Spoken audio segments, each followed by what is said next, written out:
Coucou, c'est Gwen pour Effet Papillon. On se retrouve pour le tirage astro des Capricornes pour le mois d'août 2025. On va commencer par tirer une carte de la connexion avec tes guides pour voir si on a un premier message pour les Capricornes pour le mois d'août 2025. Hop. Oh. Eh bien. On a le plan divin. Tout va bien. Donc on a certainement des Capricornes anxieux qui se posent beaucoup de questions, qui se font des nœuds dans la tête. Et le message, ben voilà, c'est assez clair, hein, c'est que tout va bien. Alors en fait, il y a peut-être que on ne voit pas les choses bouger, mais elles bougent dans l'invisible.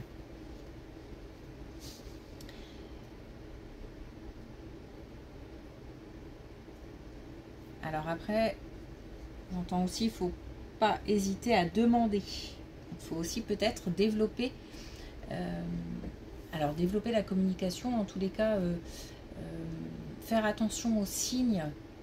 Et on peut demander des choses aux guides, aux défunts, à l'invisible. Mais il faut aussi être attentif aux messages et aux signes. Allez.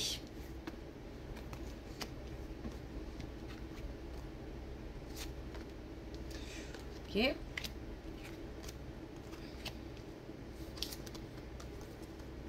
Alors, une instabilité dans un couple existant ou une rencontre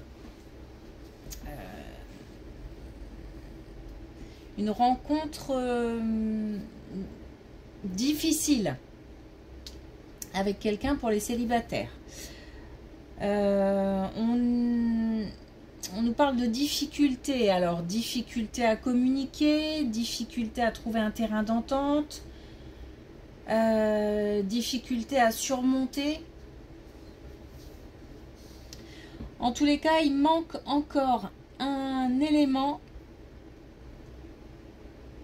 pour que les choses évoluent, pour que la situation évolue.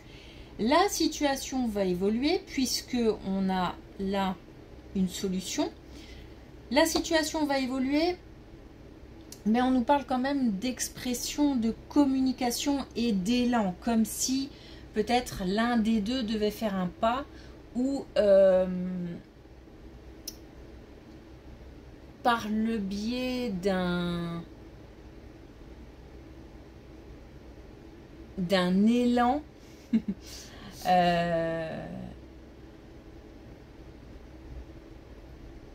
en fait, désolée parce que j'entends les choses en même temps, donc pas hésiter à aller vers l'autre. Pas hésiter à aller vers l'autre, à baisser la garde. Il y a possibilité de rétablir la sérénité. Même j'entends rétablir l'ordre. Ça doit être un peu le chaos. Mais ne pas hésiter à faire un pas. Question de communication peut-être plus sage. Moins dans les émotions.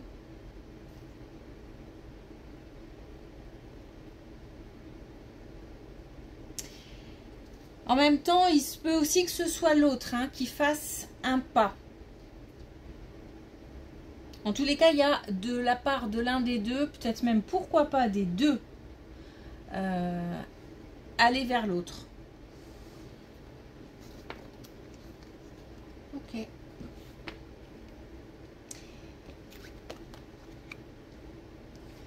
Alors, on a de nouveau... Ok. Bon, c'est tendu, hein. C'est tendu, c'est peut-être tendu depuis un moment. Ou alors, si c'est une nouvelle rencontre, il se peut que ça reste tendu pendant encore un moment. Donc, on a bien la possibilité d'apaiser les choses. Peut-être qu'avant d'apaiser ce qui se passe dans le couple, c'est déjà s'apaiser soi-même. Il y a encore du conflit, il y a encore des tensions, il y a encore des disputes, il y a encore un manque de stabilité. Mais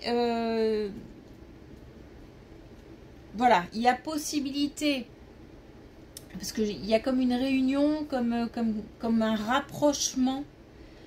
Mais j'ai l'impression que les disputes n'ont pas l'air anodines. C'est-à-dire que il y en a peut-être un des deux, voire les deux, qui sont vraiment touchés.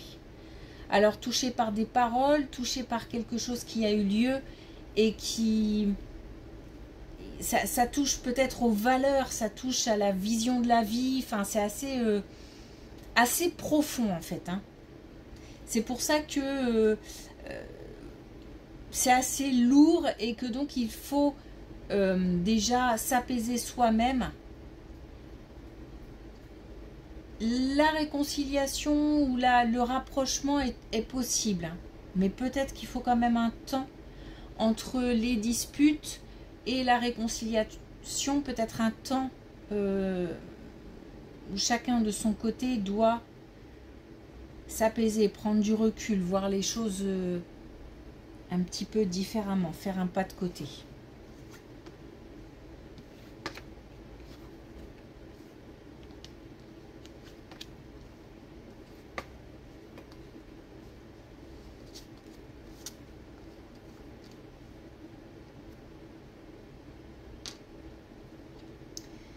Alors, on nous parle d'une activité. Alors, ça peut être une activité professionnelle, mais ça peut être une activité sportive, une activité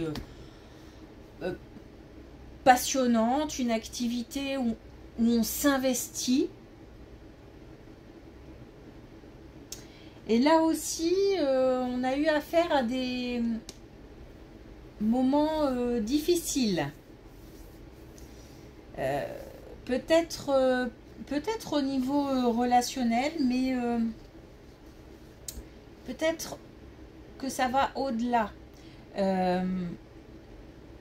Parce que là encore, je suis assez touchée. Et c'est peut-être, comment dire, alors comment je vais exprimer ça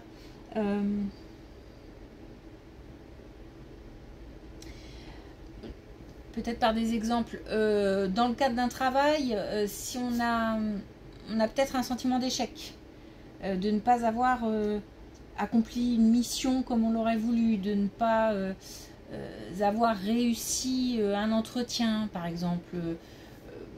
Voilà, un sentiment d'échec. Sentiment d'échec aussi dans d'autres types d'activités. Alors ça peut être une activité sportive, on fait des compétitions, où on ne se sent pas assez performant, où on n'a pas obtenu le résultat qu'on aurait voulu. D'une manière générale, c'est ça l'idée, c'est de ne pas avoir obtenu le résultat escompté. Comme si on s'était déçu soi-même.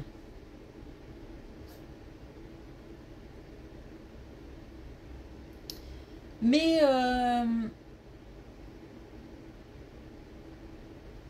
alors, quelque part, c'est comme une remise en question. Comme une remise en question, comme si ça va peut-être permettre d'équilibrer un petit peu les choses. Si on est trop dans la performance, bah peut-être que du coup, on va essayer de... On va relativiser en fait. On va relativiser. Et de toute façon, il faut apparemment relativiser. Il faut aussi s'écouter parce que c'est assez étrange. C'est comme si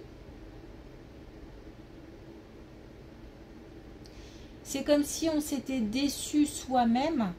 Mais j'ai l'impression que c'est parce qu'on se met aussi beaucoup la pression. Et que donc, c'est ça aussi qu'il faut revoir. C'est-à-dire que ça, c'est comme si on devait revoir quelque chose qui est à la base. c'est pas évident hein, d'expliquer ce que je ressens. En gros, on se met pas mal la pression pour quelque chose dans le cadre d'une activité. Et soit on n'arrive pas à aller au bout, soit on a vraiment un sentiment d'échec, où on a l'impression de ramer.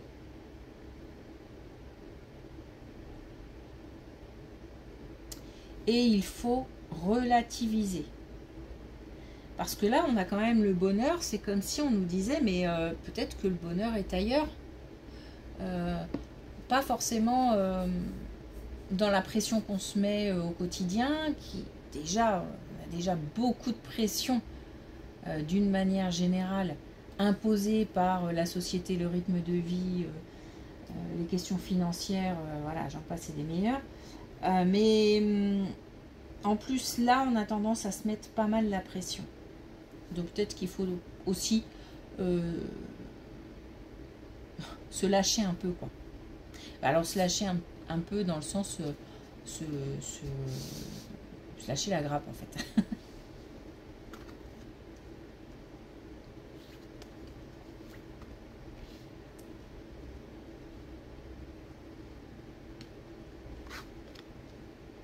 Je pense que ça va être difficile à entendre pour certains. Mais... Ok, alors.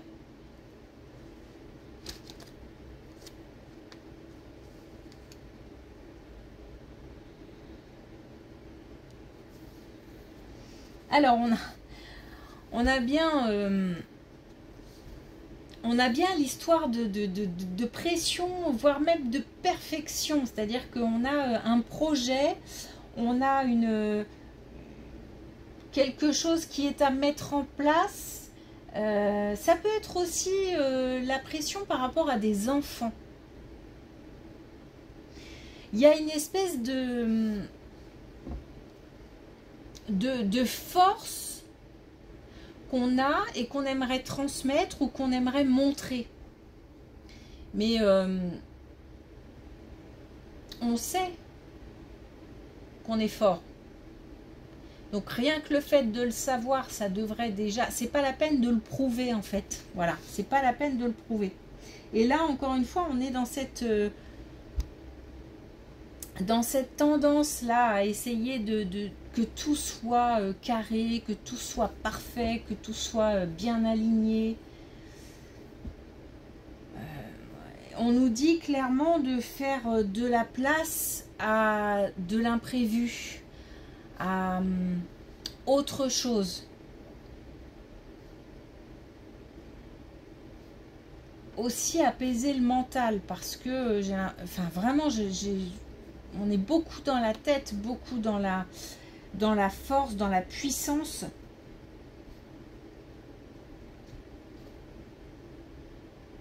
Un peu de douceur, tout simplement, un peu de douceur, un peu de lâcher prise. Lâcher prise.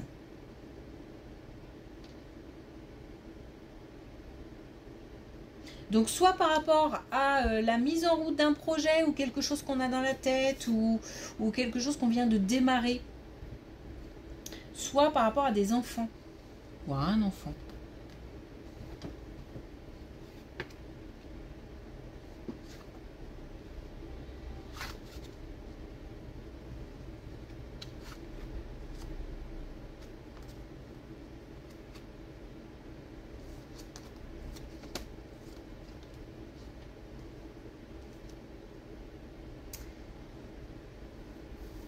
Bon.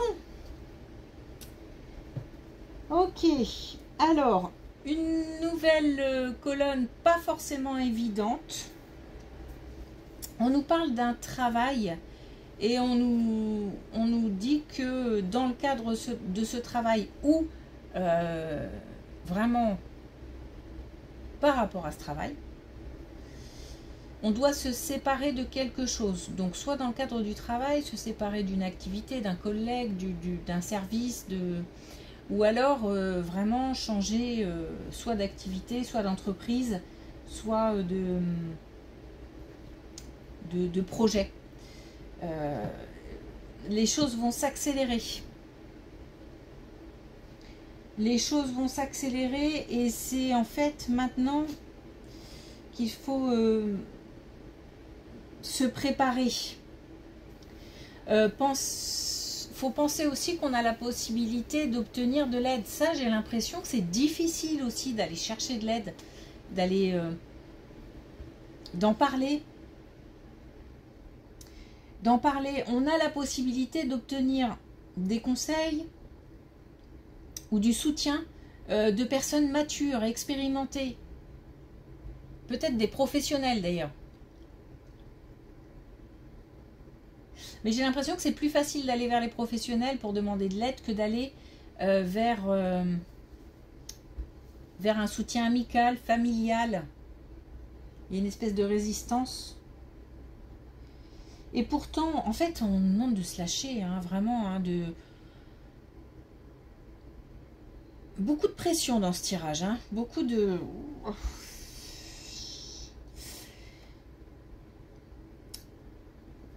beaucoup d'angoisse, beaucoup de choses à lâcher aussi peut-être. De choses à lâcher. Alors, bah, je comprends pourquoi on nous dit que tout va bien. Voilà. Je comprends pourquoi je ressens cette pression comme ça. Bah oui, on nous dit que tout va bien, que des choses se mettent en place, que s'il y a une séparation qui est amenée à avoir lieu, derrière, il y aura autre chose. Il y aura autre chose de mieux, peut-être de plus adapté. Pour l'instant, vraiment, on nous demande une certaine préparation, mais sans se mettre la pression.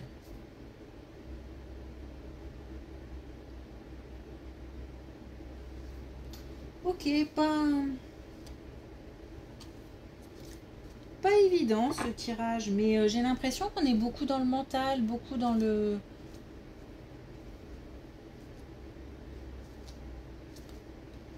dans la prise de tête, mais soit avec soi-même, quoi. Alors, pour terminer, une carte de manifestation. Alors, pas facile à brasser ce jeu, parce que il y a beaucoup de cartes.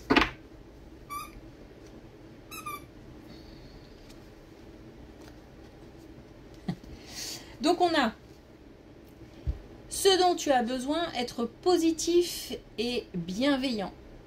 Mais bienveillant aussi envers soi-même, hein. Surtout même, j'ai envie de dire. Le chemin vers une vie meilleure est très simple. Des pensées et des paroles positives ainsi que des actions généreuses et bienveillantes. C'est tout. Donc se faire du bien aussi. Se lâcher un peu. Lâcher prise sur les événements, sur le mental.